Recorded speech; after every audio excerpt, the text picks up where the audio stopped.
اللہ تعالیٰ پیشکش کر رہا ہے کہ دنیا تجارت کی جگہ ہے، دنیا کمائی کی جگہ ہے۔ یہاں اگر آپ نے آ کے جنت کا سودا نہ کیا اللہ سے اور جنت کو کمایا نہیں تو پھر آپ کے لیے دوزخ ہے، یعنی لازمی ہے، وہ کہتے ہیں فرض ہے۔ دیکھیں ہماری جیسے کہ جسمانی زندگی ہے، اسی طرح ہماری روحانی زندگی ہے۔ ہمیں اللہ تعالیٰ نے روح کو غذا دینے کے لیے، روح کو تقویت دینے کے لیے اور روح کی ترقی کے لیے، یعنی ترقی کی کوشش کے لیے، یا اگر میں جو تھوڑے سے علمی الفاظ کہوں کہ آپ کو اللہ تعالیٰ نے یہاں پرواز کے لیے بھجوایا ہے، آپ نے پرواز کرنی ہے، یعنی آپ کی روحانی ترقی ہونی چاہیے اور آپ میں استعداد ہونی چاہیے پرواز کی۔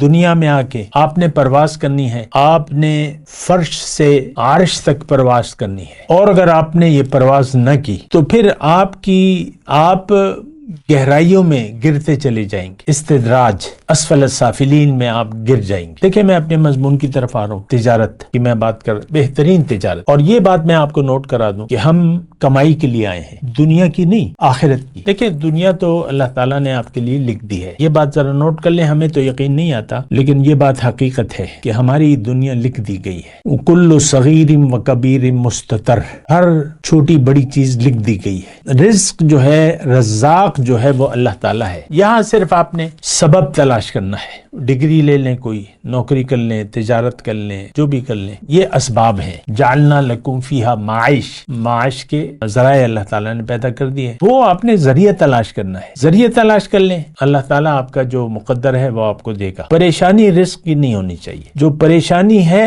وہ آخرت کی ہے، ہمیں دنیا کی پریشانی نہیں ہونی چاہیے، ہم دنیا کے لیے پریشان ہیں۔ یہ بہت غلط بات ہے، بہت غلط سوچ ہے، لیکن بہترین تجارت ہے۔ دیکھیں پھر میں کہہ رہا ہوں، آپ کو آخرت کمانی ہے، آپ نے جنت میں گھر یہاں بنانا ہے،